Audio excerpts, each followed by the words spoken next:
Olá, gente, tudo bem? Como é que vocês estão? Vamos dar continuidade aqui nesse vídeo à revisão dos temas que foram tratados para a primeira avaliação, certo? Eu vou voltar a câmera aqui para a apresentação de slides e conforme forem passando esses slides, que como eu disse, tem a intenção de promover, na verdade, uma grande revisão, eu vou fazendo os comentários sobre os principais pontos para que vocês, quando estudarem o livro, que já passei para vocês diversas vezes, inclusive já de forma digitalizada, vocês possam saber quais são os principais pontos que devem ser estudados para a nossa avaliação. Vamos lá? Então, na página 97 do livro, vocês vão encontrar o conceito de sociedades não empresariais e assim como de sociedades simples. O que é isso? O que são as sociedades? Primeiro, precisamos lembrar do que são as sociedades empresariais. Tendo em vista que o critério adotado pelo legislador para proceder à divisão foi justamente o de exclusão. Ou seja, a sociedade empresária possui um objeto pré-estabelecido que vem a ser o exercício de atividade econômica organizada de indústria, comércio ou serviços. Isso vocês vão encontrar no artigo 966 do Código Civil. E facultativamente a atividade rural. No entanto, de acordo com o artigo 982 do Código Civil, restou para a sociedade simples apenas a hipótese de exceção, ou seja, aquelas que não cabiam dentro da regra anteriormente apresentada, ou seja, as regras previstas no artigo 966, que definem o conceito de sociedade empresária. Quando nós pensamos em sociedades simples, nós vamos pensar, como eu disse, por exclusão e colocamos aí as atividades dos profissionais liberais, por exemplo, nós, advogados e advogadas, artistas e autores e cooperativas.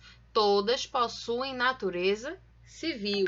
Não são sociedades empresárias, são sociedades não empresárias que não estão no rol das atividades do artigo 966, mas que são sociedades e que precisam, sem dúvida, ter um tratamento no mundo jurídico, certo?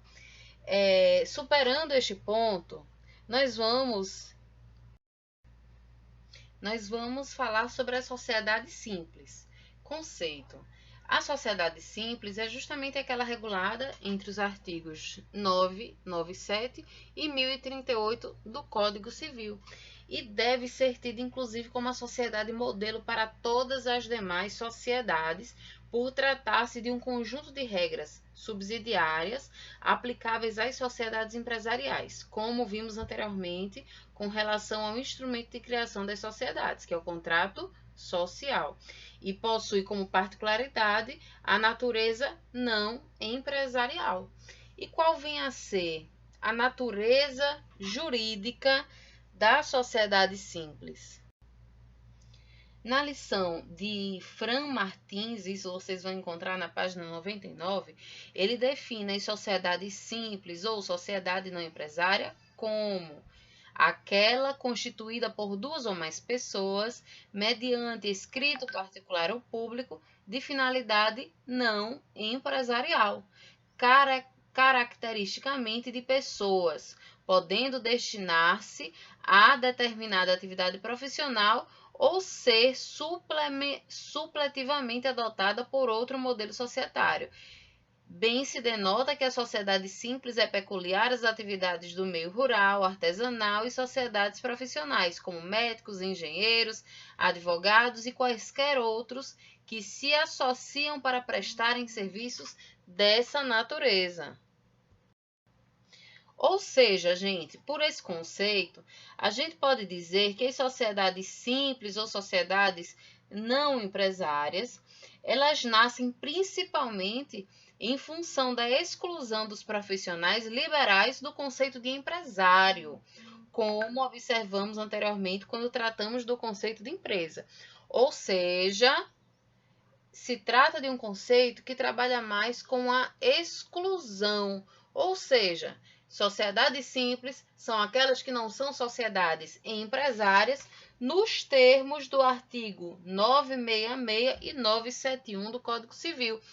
Parem agora, deem um stopzinho no vídeo e vão ler o conceito do artigo, aliás, o texto do artigo 966 e do artigo 971. Ali estão as atividades consideradas empresárias. O que não estiver ali vai ser uma sociedade simples, uma sociedade não empresária. E neste universo estão as atividades como a própria advocacia, as atividades dos profissionais liberais. Não esqueçam disso.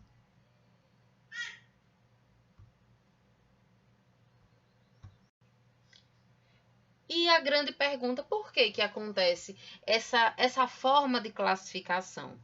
Pensem, quando uma sociedade de advogados ou advogadas vai se formar, para qual entidade ela deve submeter o seu contrato social? Para ouvir, OAB. Exatamente. Trata-se de um órgão de classe. Ou seja, ao excluir o profissional liberal do conceito de empresário, nos termos do artigo 966, parágrafo único do Código Civil, o legislador indicou que esse profissional possui registro exclusivo em seu respectivo órgão de classe, OAB, para o CREA para os engenheiros, CRM para os médicos, CRO para dentistas, CRP para psicólogos e assim sucessivamente. Porém, caso profissionais de uma mesma natureza queiram se associar, precisam de uma sociedade que acomodasse tal propósito, nascendo assim as sociedades simples, ok? Faço apenas uma observação.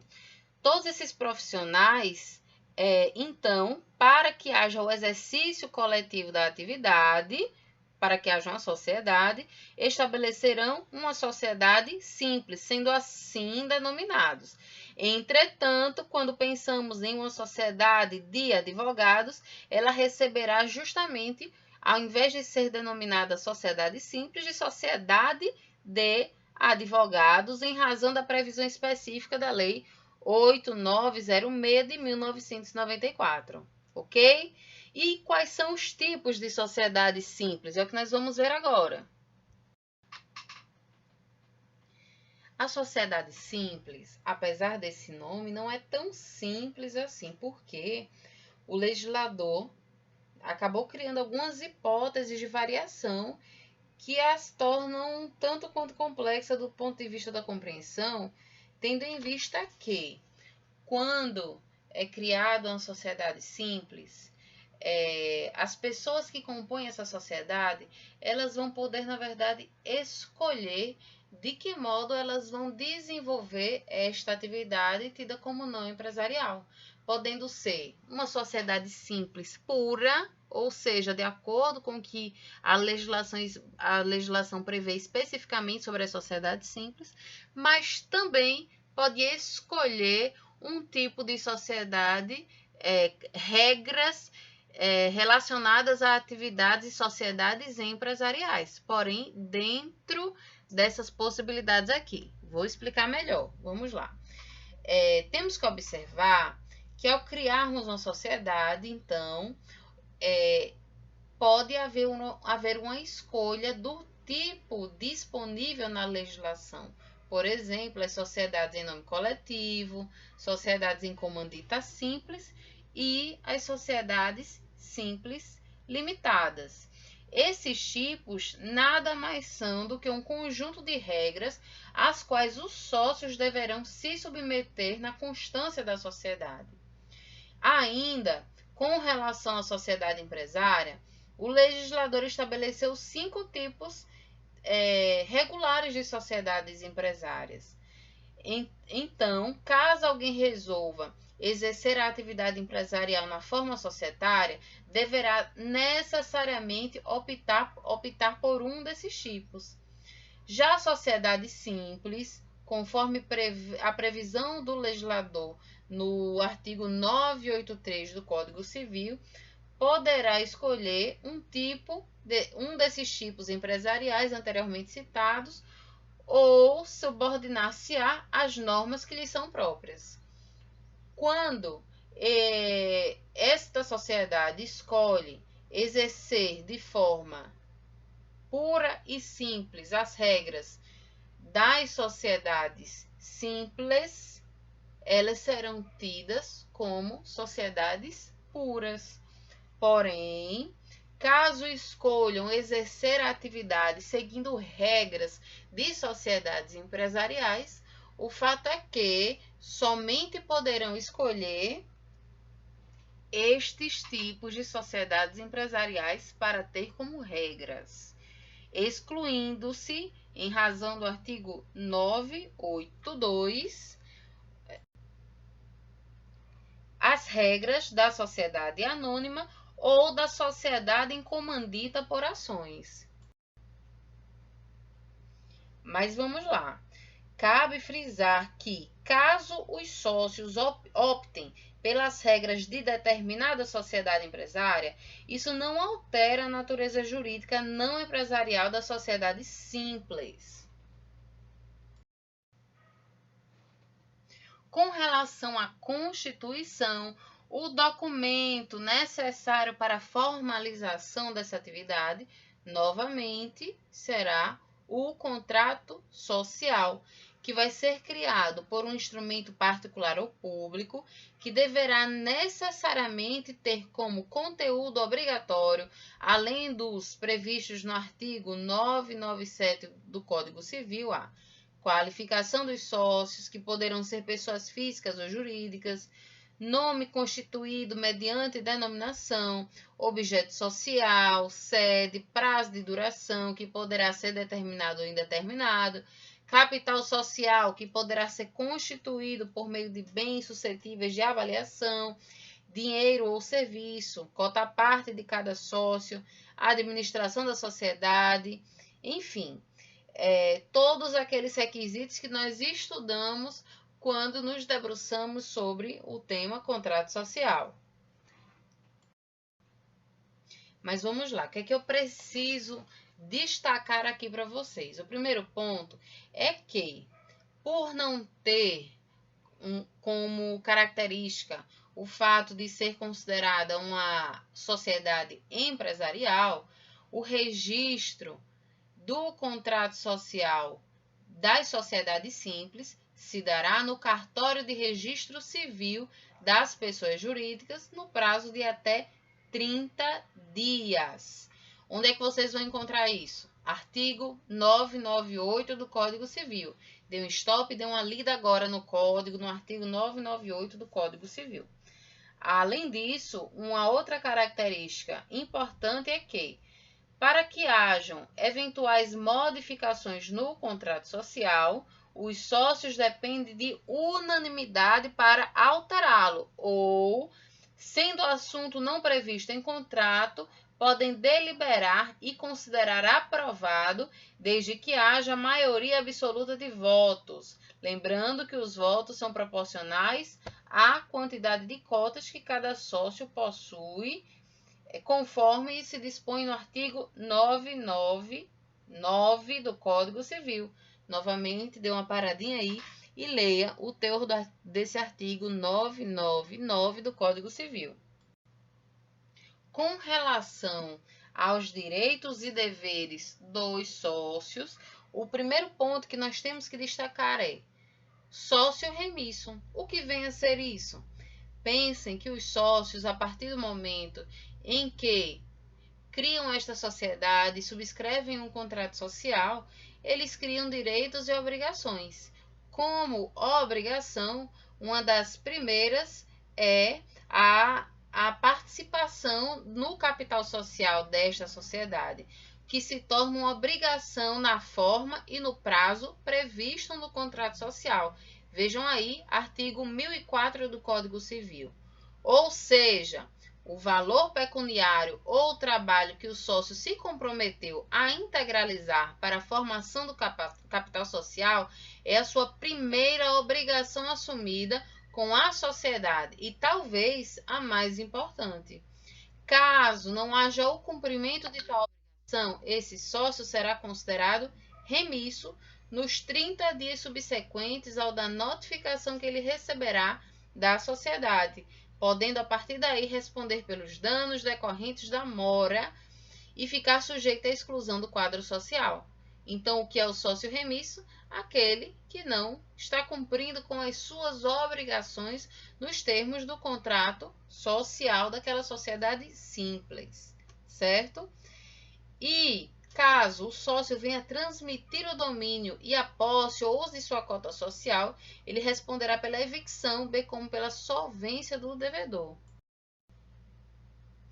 Destaco ainda a possibilidade, nos termos do artigo 1006, de exigir uma dedicação exclusiva por parte do sócio cuja contribuição consista em serviços. Tal exclusividade ela só pode ser afastada mediante uma previsão no contrato social. Além disso, todo sócio deverá participar dos resultados da sociedade, ou seja, se beneficiar dos lucros ou participar nos prejuízos. Essa participação ela poderá ser proporcional às cotas sociais ou conforme previsto em contrato, nos termos do artigo 1007 e 1008 do Código Civil.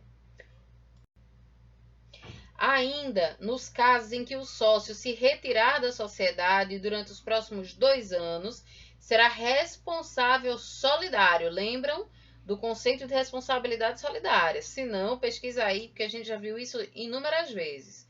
Ao cessionário com relação às obrigações sociais, seja perante a sociedade, seja perante terceiros.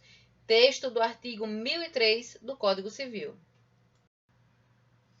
No tocante à tomada de decisões de uma sociedade, podem os sócios realizar uma reunião ou assembleia para deliberar os assuntos pertinentes e necessários nos termos da própria legislação que nós já vimos aqui também.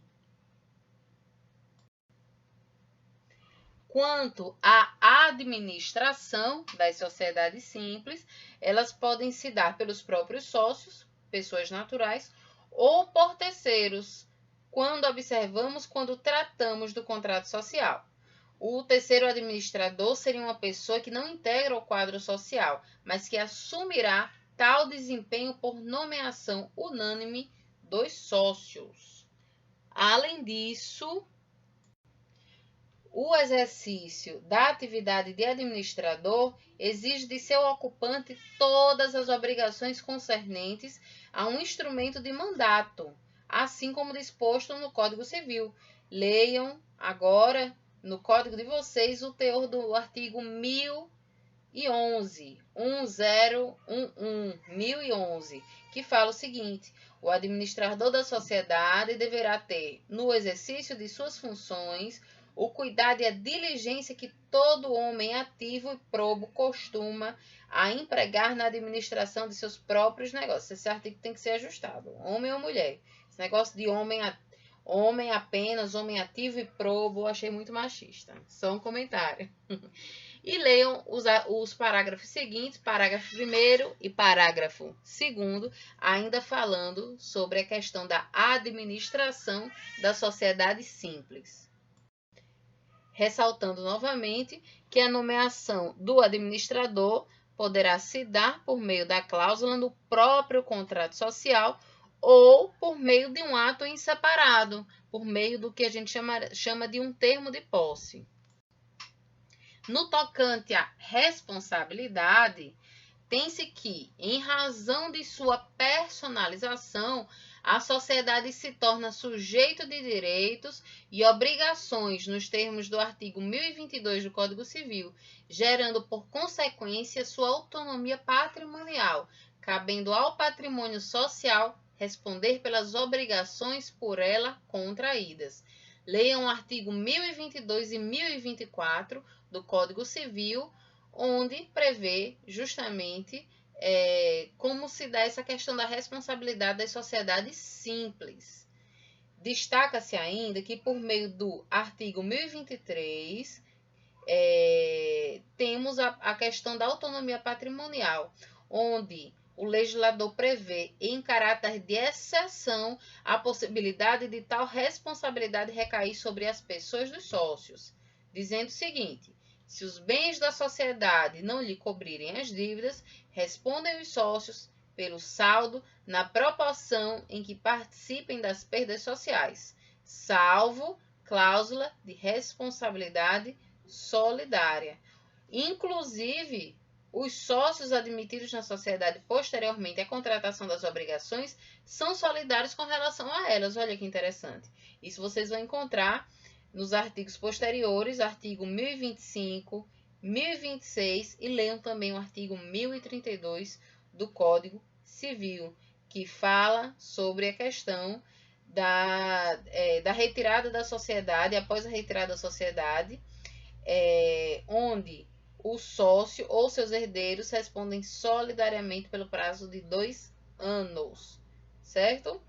E o que acontece se houver a morte ou retirada dos sócios? Agora falando de uma forma mais específica sobre essa questão da retirada, da morte ou retirada dos sócios. O que é que nós podemos destacar sobre esse ponto? Sobre a morte, é muito importante que haja uma previsão no contrato social. É muito importante que no contrato social, isso inclusive, uma questão essencial, que haja a previsão do que vai acontecer com a sociedade mediante a morte de um dos seus sócios.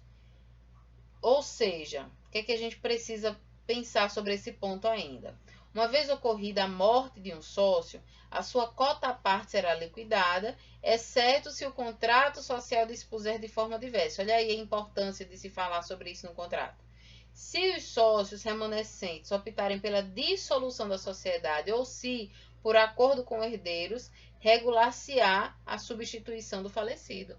Ou seja, aconteceu a morte, a sociedade ela pode acabar, ou o contrato social deverá regular de que forma haverá a substituição da pessoa que faleceu. Isso vocês vão encontrar no artigo 1028 do Código Civil, certo?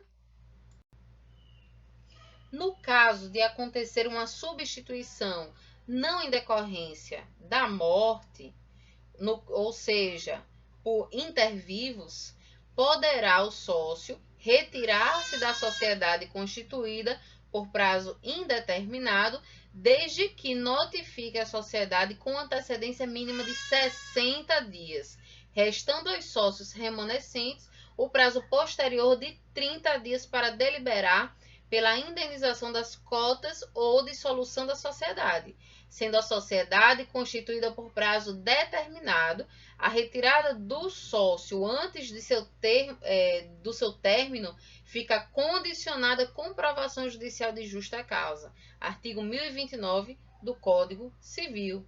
Ainda, a indenização das cotas do sócio retirante será feita mediante a apuração da situação patrimonial, por meio de um balanço especial, podendo ser paga no prazo de 90 dias, nos termos do artigo 1031 do Código Civil. Ou seja, vamos lá, a antecedência para o pedido de retirada tem que ser de 60 dias, restando aos sócios remanescentes o prazo de 30 dias para deliberar pela indenização, certo? Além disso, a indenização das cotas do sócio retirante será feita mediante a apuração da situação patrimonial, ou seja, é feito um balanço especial. E esse pagamento deve acontecer no prazo de 90 dias. Olha aí, 60, 30, 90. Não esqueçam desses prazos. Hashtag fica a dica. E para finalizar, sociedade simples, vamos falar sobre a dissolução da sociedade simples. De que forma ela se dá? Quando falamos sobre dissolução, nós estamos falando do seu encerramento formal com a respectiva baixa no registro e demais órgãos competentes em que tenha sido noticiada a sua constituição.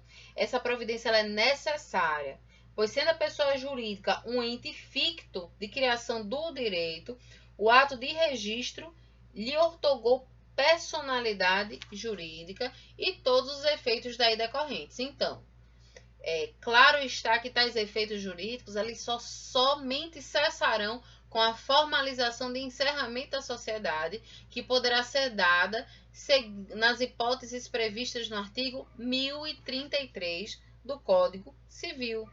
Parem agora e dêem uma lidinha no artigo 1033 do Código Civil, onde ele fala das possibilidades de dissolver-se a sociedade.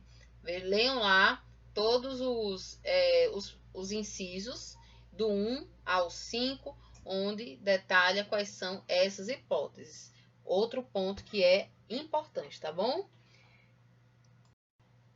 E para finalizar esse assunto, leiam o artigo 1034 do Código Civil, onde é falado sobre a possibilidade de dissolução judicial a requerimento de qualquer dos sócios das sociedades simples.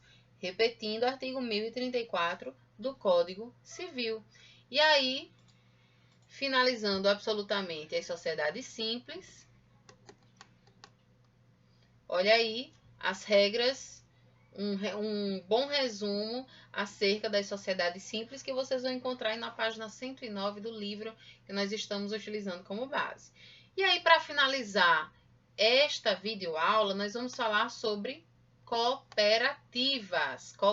Esse tema a gente debateu bastante na nossa sala de aula e eu vou fazer aqui um resumo também sobre os principais pontos das cooperativas para vocês estudarem. Vamos lá? Qual o conceito de cooperativa? Primeiro, são atípicas, pois praticam atividade econômica, mas sem fins lucrativos, considerando que eventual proveito econômico seja distribuído entre os cooperados ou em benefício deles. Então, a principal característica das cooperativas é que elas não possuem fins lucrativos e, se tiverem algum tipo de proveito econômico, deve ser distribuído entre os cooperados ou em benefício deles. Aí na página 110, vocês vão encontrar uma conceituação trazida pelo professor Gladson Mamet, que ele fala o seguinte: as cooperativas são sociedades simples que, não obstante tenham finalidade econômica, não têm finalidade de lucro. Lucro é remuneração pelo capital investido, resultado direto do valor do investimento em cotas ou ações nas cooperativas. Nas cooperativas, em oposição, as vantagens econômicas auferidas pelo cooperado são resultado direto de sua atuação pessoal e não do seu investimento em dinheiro. Configura-se por ser uma sociedade em que as pessoas se associam com o propósito de reunir esforços para atingirem um fim comum, sem contudo existir hierarquia ou subordinação em seus componentes e objetivos lucrativos. Isso vocês vão encontrar na legislação que é denominada de Lei das Cooperativas, Lei 5.764 de 1971. Leiam especialmente aí o artigo 3º que está em destaque. E aí vamos lá, quais são as características das cooperativas? Olha aqui: liberdade de admissão, possuem um fundo social, proporcionalidade de cotas, rigidez na disponibilização de cotas, singularidade de voto, distribuição de resultados, indivisibilidade de fundos, neutralidade, assistencialismo. Quando nós falamos sobre essas características das cooperativas, nós destrinchamos cada um desses pontos. E esse destrinchamento, no livro que nós estamos utilizando como base, vocês vão encontrar na página 111 até a página 114, certo?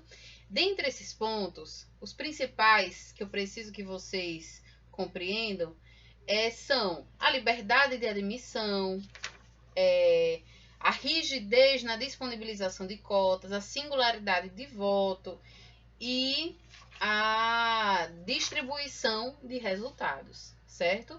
São as principais características e todas vocês vão encontrar no teor do artigo 4º da Lei 5764, inciso 2º, perdão, são justamente todos os incisos, do inciso 1 até o inciso 10, que fala justamente das características das cooperativas. Com relação à constituição e organização, temos aí o artigo 14 da Lei 5764, e deste artigo, em relação à constituição e organização, o principal, vocês vão encontrar, a principal característica que eu preciso de destaque é como se dá a deliberação das cooperativas, que é justamente por meio das assembleias gerais, constantes na respectiva ata ou instrumento público. Temos ainda, no artigo 15 do mesmo dispositivo, que o ato constitutivo deverá declarar a denominação da entidade, o nome, a nacionalidade, entre outras características previstas no referido artigo. O documento necessário para constituir a cooperativa é o seu estatuto. Não esqueçam disso. E como características deste estatuto, temos justamente os artigos que nós acabamos de mencionar, artigo 14 e artigo 15 da Lei 5.764 de 1971. Sobre a administração das cooperativas, o que mais temos que destacar é que a forma de administração da cooperativa ela deverá ser objeto de disposição no respectivo estatuto social, devendo obrigatoriamente possuir uma diretoria ou um conselho de administração composto apenas por associados, ou seja, na lei especial, que é a Lei 5764, o legislador atribuiu a forma livre de administração, conforme se observa no artigo 21, inciso 5º da Lei 5764. Com destaque ao fato de que a cooperativa ela deve manter um conselho fiscal constituído por 3 membros e 3 suplentes, todos associados. E as deliberações das cooperativas são decididas em assembleia ordinária mediante maioria simples. Sobre a responsabilidade, o que é que precisamos destacar ainda? Que a responsabilidade dos cooperados deve ser estabelecida no respectivo estatuto social, podendo ser limitada às cotas integralizadas ou limitada quando vinculadas ao capital social total integralizado. E, de qualquer forma, a responsabilidade do cooperado será sempre, atenção, sempre subsidiária em relação ao cooperado. Atenção ao artigo 1095 do Código Civil, que fala que na sociedade cooperativa a responsabilidade dos sócios poderá ser limitada ou ilimitada. Porém, o parágrafo 1º e o parágrafo 2º dizem das circunstâncias onde essa responsabilidade é limitada ou ilimitada. Além disso, importante registrar também que toda cooperativa deverá constituir e manter fundos para o seu desenvolvimento, previstos na Lei 5764 de 71, podendo ser fundo de reserva, fundo de assistência técnica e outros fundos. Preciso que vocês compreendam a diferença entre cada um desses fundos, que agora eu vou falar rapidamente, mas não deixem de ler esta conceituação, ela é muito importante. O fundo de reserva, ele é mantido com 10% das sobras líquidas e que tem como objetivo reparar eventuais perdas e atender às necessidades de desenvolvimento em suas atividades, certo? Já o fundo de assistência técnica, constituído com 5% das sobras líquidas e que tem como finalidade prestar assistência educacional e social aos seus associados. Já os outros fundos, eles podem, por determinação estatutária, a cooperativa livremente criar de acordo aí com as suas condições, finalidades, enfim, cada cooperativa poderá definir quais são esses outros fundos que também devem ser estabelecidos em seu estatuto social, ok? Em relação à aplicabilidade do Código de Defesa do Consumidor às cooperativas, é importante registrar o teor da súmula 602 do STJ, que fala o seguinte: o Código de Defesa do Consumidor é aplicável aos empreendimentos habitacionais promovidos pelas sociedades cooperativas. O que é que a gente pode extrair disso? Temos uma súmula do STJ que fala da possibilidade de aplicabilidade do CDC às cooperativas. Apesar dessa súmula falar especificamente sobre os empreendimentos habitacionais, pode sim haver aí uma interpretação extensiva, considerando que já existe um reconhecimento da possibilidade da aplicação do CDC às cooperativas, certo? Então, esta súmula, ela vem, de alguma forma, nos ajudar a resolver essa questão da aplicabilidade do CDC às atividades desenvolvidas pelas cooperativas, certo? Ainda para finalizar, sobre o desligamento de cooperado e dissolução da cooperativa, é importante registrar que ela pode acontecer por pedido, por morte, por dissolução ou decisão da cooperativa, quando houver por ele a prática de ato ilícito ou contrário ao estatuto.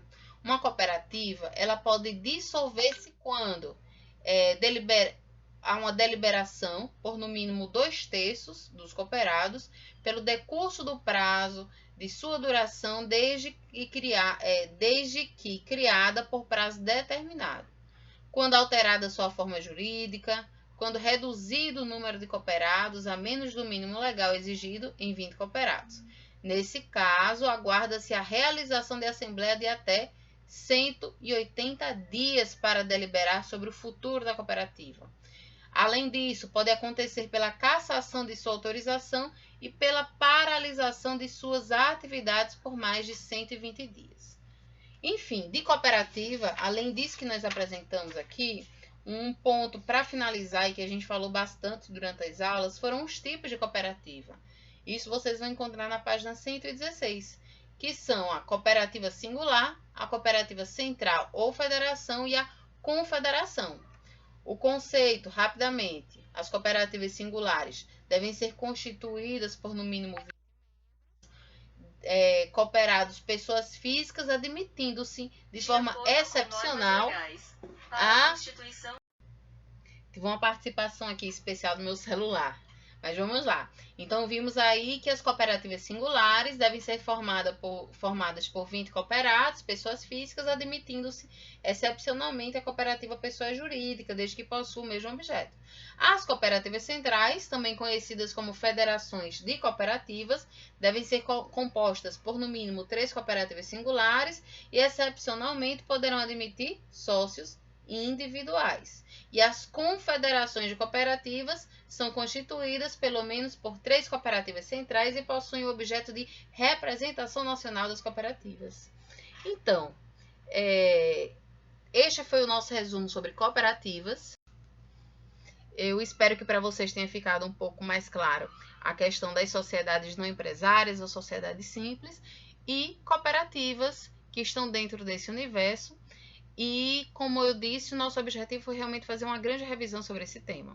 A próxima aula, do próximo vídeo, é o último vídeo de revisão, para a gente já passar a introduzir a nossa temática, que será objeto da segunda avaliação. Eu peço a vocês que as dúvidas que vocês tiverem, coloquem aqui embaixo do próprio vídeo, seja no canal do YouTube, seja por meio de outros canais que nós possamos ter e disponibilizar a vocês, certo? Eu vou sempre, na medida do possível, responder todas as dúvidas que vocês tiverem acerca do assunto que foi aqui apresentado agora, tá certo? É isso, vamos seguir para a próxima aula. Bons estudos e que em breve nós possamos nos encontrar pessoalmente. Abraço!